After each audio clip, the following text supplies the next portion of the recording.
Pada penghujung duplik saya ini, saya kembali menyatakan menolak dan sangat keberatan atas tuntutan jaksa penuntut umum bahwa saya turut serta dalam jual beli sabu dan menikmati keuntungan. Hampir seluruh alat bukti yang diajukan oleh jaksa penuntut umum sangat lemah dan terbantahkan pada proses persidangan. Tetapi jaksa penuntut umum membabi buta,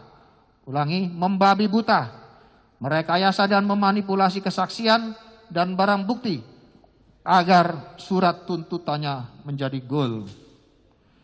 Jaksa penuntut umum hanya mengandalkan kesaksian Dodi Prawiranegara dan Linda Pujiastuti, di mana keduanya juga sebagai terdakwa dalam sirkel kasus yang sama, serta keterangan ahli digital forensik Polda Metro Jaya yang ternyata tidak berintegritas, serta ternyata tidak memiliki keahlian. Dia hanya seorang operator di sebuah laboratorium forensik, yang mulia. Mohon izin yang mulia. Rujit Kuswinoto hanya seorang operator pada laboratorium digital forensik di Polda Metro Jaya, bukan seorang ahli.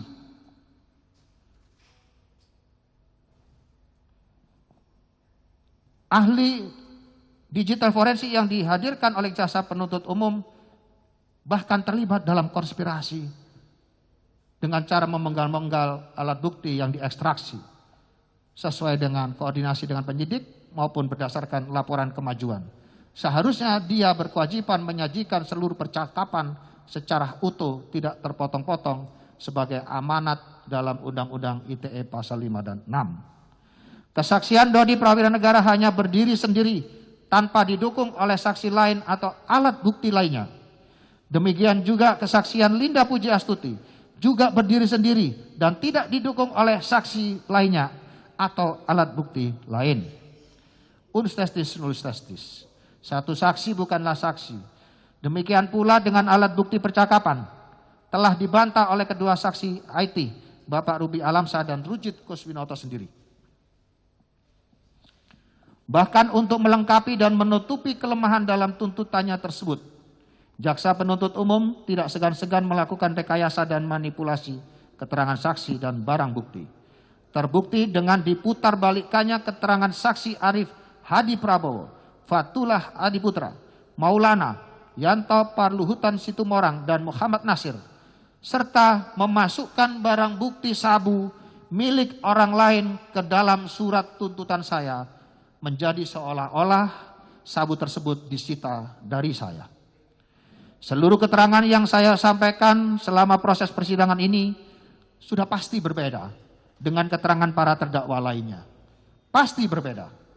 Hal ini sangatlah wajar karena para terdakwa lain didampingi oleh penasihat hukum yang sama, Adril Viari Purba, yang disiapkan oleh penyidik, serta tempat penahanannya di satu tempat yang sama, sehingga mereka mudah dikonsolidasikan oleh penasihat hukumnya maupun penyidik.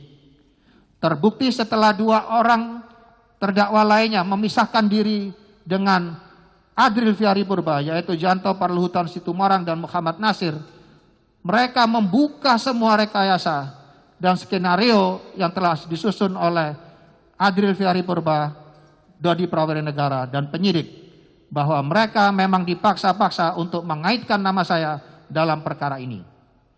Sedangkan saya sebagai pihak yang akan ditumbalkan memilih penasihat hukum sendiri, yaitu Bapak Hotman Paris Hutapea beserta tim yang saya banggakan. Dan tempat penahanan saya pun terpisah dengan terdakwa yang lainnya.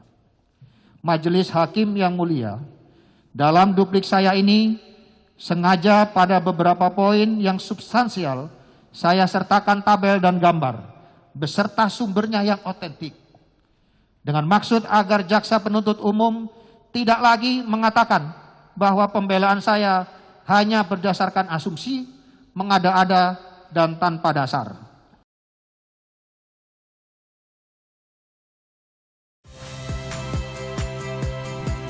Saya Yasir Neneama. Saksikan program-program Kompas TV melalui siaran digital, pay TV, dan media streaming lainnya.